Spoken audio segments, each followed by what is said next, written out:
नोंथाङा सासे YouTube क्रिएटरब्ला आरो नोंथांनि YT स्टुडिअ एप्लिकेशनाव बेफोरबायदि आपडेट फैदोंब्ला बेफोरबायदि आपडेट माने आरो जिमेइलावबो नोंथांनाव मोनसे जिमेइल फैनो हागौ आं बेखौ उनाव देखायगासिनो जेरै हमनानै ला starting in November we are simplifying ad controls for pre rolls post roll skippable ad and non skippable ads to extend best practice and optimize creator earnings माने बेफोरबायदि फैदोंब्ला नोंथाङा जेबो टेनसन लानाङा जुदि नोंथांनि चेनेला मनेटाइज जादोंब्ला बेफोरबायदि नटिफिकेशन YT स्टुडिअ फैदों जानांगौ बियो जोंनि क्रिएटरनि बेनिफिट्सनि थाखायसो आर्निं डाबल माने इंक्रिजनि थाखायसो बे अपसना फैनाय जादों इउटुबआ बे आपडेटखौ क्रिएटरफोरनो हरनाय जादों लोगोफोर आङो फारि फारि एक्सप्लेन खालामना खिन्थागोन बियो मा माने लं भिडिअसनि थाखाय स' नोंथांमोना भिडिअखौ नायलांबाय थादो बेयाव YT स्टुडिअ बेफोरबायदि नटिफिकेशन दङ बेयाव मोनसे दङ डिसमिस बेयाव दं लार्न मोर बेयाव लार्न मोराव नोंथाङा क्लिक खालामनानै नोंथाङा बिनि गासैबो डिटेल्सफोरखौ फरायजोबनो हागोन आरो जुदि नोंथाङा इंलिसाव बोरै बारा बुजियाखैब्ला नोंथाङा बेखौ लं पेज खालामनानै बेखौ कपि खालामनानै नोंथाङा गुगल ट्रान्सलेटआव क्लिक खालामनानै इंलिश टु हिन्दी सिलेक्ट खालामनानै नोंथाङा बेखौ पेस्ट खालामनानै फरायनो हागोन आरोखि अके आं मेनखौ नोंथांमोननो खिन्थालांगासिनो बेयाव बेखौ आङो इसिबां गोलाव लिरनाय दङ बेयाव नोंथांमोना नायनो हागोन स्किपेबल नन स्किपेबल बायदि बायदि रोखोमनि बेयाव दंजोबो बेयाव गासैबो एक्सप्लेन खालामनानै होदों आं सर्ट फर्माव नोंथांमोननो खेबसेनो क्लियारलि आं खिन्थानि बिनि थाखाय आङो बेखौ बेक लांनि अके बेखौ आं बेक फैबाय बेक फैनायनि उनाव आङो मोनसे भिडिअ आं सिलेक्ट खालामनि जितु लं भिडिअ अके लोगोफोर आङो बेयाव 8 मिनिट एबभनि लं भिडिअखौ आं बेयाव क्लिक खालामबाय क्लिक खालामनानै ओमफ्राय आङो बे पेन्सिलनि मार्कआव आं क्लिक खालामगोन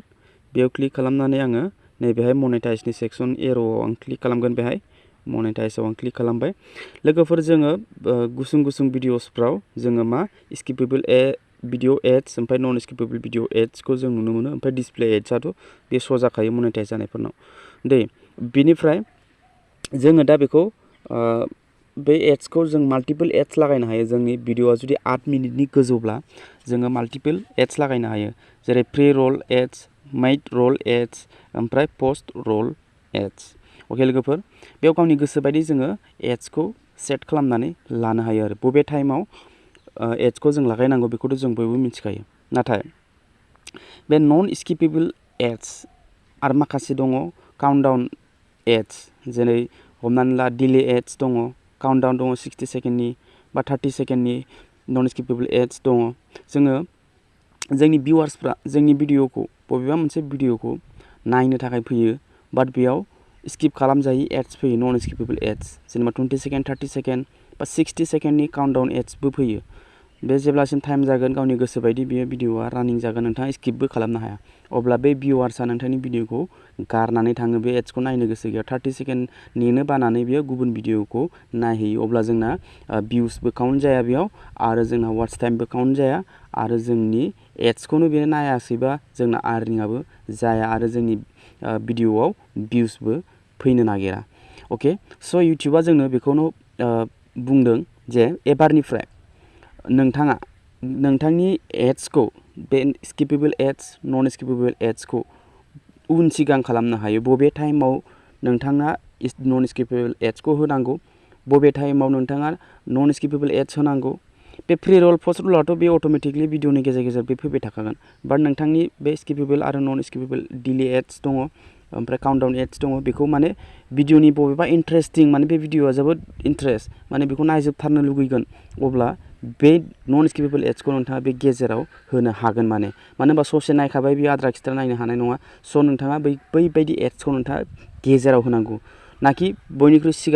सिगाङावबा नोंथांनि भिडिअआ जेसेबांखि मोजाङानो जाया मानो माखासे भिउवार्सफ्रा गारनानै थाङो स' इउटुबआ जोंखौ बेखौ कन्ट्रल माने जोंनो बेखौ कन्ट्रल खालामनो हासिगोन आरो दा नन स्किपेबल एड्सखौ जोङो बबेबा गेजेराव बा लास्टआव बेफोरबायदि जोङो सेट खालामनानै लानो हासिगोन आरो जुदि नोंथाङा लाइभ स्ट्रिम खालामोब्ला